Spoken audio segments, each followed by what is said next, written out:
আসসালামু আলাইকুম। আপনারা দেখছেন এলকে টিভি এর আজকের সর্বশেষ সংবাদ।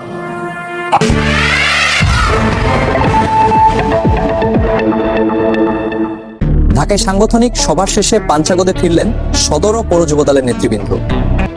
ঢাকায় দুদিনব্যাপী সাংগঠনিক সভা শেষে নবঘোষিত পঞ্চগড় সদর উপজেলা ও পৌর যুবদলের নেতৃত্ব আজ 18 নভেম্বর পঞ্চগড়ে ফিরে আসেন।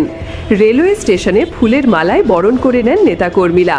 পরে শহর জুড়ে বিশাল মোটরসাইকেল শোডাউন করে যুবদল।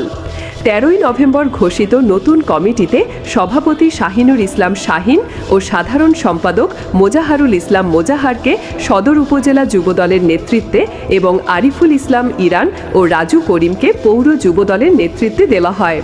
নেতৃবৃন্দকে স্বাগত জানাতে সদর উপজেলার 10 ইউনিয়ন ও পৌর যুবদলের 9 ওয়ার্ডের নেতাকর্মীরা উপস্থিত ছিলেন।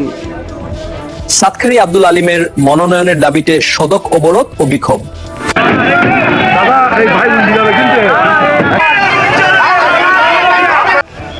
সাতক্ষীরায় আব্দুল আলিমের মনোনয়নের দাবিতে সড়ক অবরোধে বিক্ষোভ। এদিকে সাতক্ষীরা 1 আসনে আব্দুল আলিমকে বিএনপির মনোনয়ন দেওয়ার দাবিতে সমর্থকরা মিলবাজার এলাকায় সাতক্ষীরা খুলনা মহাসড়ক 2 ঘন্টা অবরোধ করে বিক্ষোভ সমাবেশ করেন। বক্তারা বলেন, দীর্ঘদিন দলের কঠিন সময়ে আলিম চেয়ারম্যান পাশে ছিলেন। তিনি সাবেক জেলা বিএনপির সাধারণ সম্পাদক ও টানা 19 বছর উপজেলা বিএনপির সভাপতি ছিলেন। মনোনয়ন না পেলে আরও বৃহৎ কর্মসূচির ঘোষণা দেওয়া হবে বলে সমর্থকেরা হুঁশিয়ারি দেন।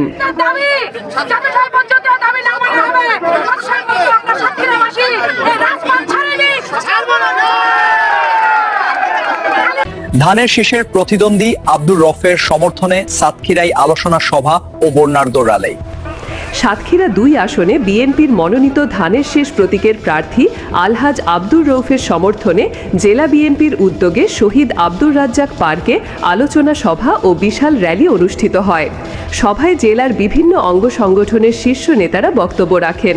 পরে ব্যানার, ফেস্টুন সহ বর্ণাঢ্য র্যালি শহরের গুরুত্বপূর্ণ সড়ক প্রদক্ষিণ করে খুলনা রোড মোড়ে শেষ হয়।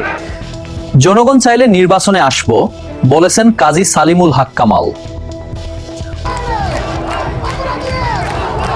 জনগণ চাইলে নির্বাচনে আসব কাজী সালিমুল হক কামাল। মাগুরা 2 আসনে দলের তৃণমূল চাইলে নির্বাচন করতে রাজি, এমন মন্তব্য করেছেন বিএনপির সাবেক সাংসদ কাজী সালিমুল হক কামাল। 2007 থেকে এক ধরনের চিন্তা করি যে দলের রাজনীতি থেকে আস্তে আস্তে অবসরে যাওয়ার চিন্তা আমি করি, কারণ দলের ভিতরে অনেক নোংরামি ঢুকে যায়, যে নোংরামি আমি পছন্দ করি না, আমি সরে যেতে থাকি। তারপরে ইতিহাস আপনারা জানেন, আমাদের বিরুদ্ধে ষড়যন্ত্র বাংলা কারা করছে, কারা এই আটপড়া মোহাম্মদপুরে দাঁড়ায়। শালিখা উপজেলা বিএনপির আয়োজিত বিশাল সমাবেশে তিনি বলেন, দল যাকে মনোনয়ন দেবে তাকে নিয়েই কাজ করবেন। সমাবেশে সাবেক 2 উপজেলা চেয়ারম্যান সহ ইউনিয়ন ও ওয়ার্ড পর্যায়ের শত শত নেতাকর্মী উপস্থিত ছিলেন। বক্তারা তৃণমূলের মতামতকে সম্মান জানিয়ে যোগ্য প্রার্থী বাছাইয়ের দাবি জানান। দলের থেকে প্রাথমিকভাবে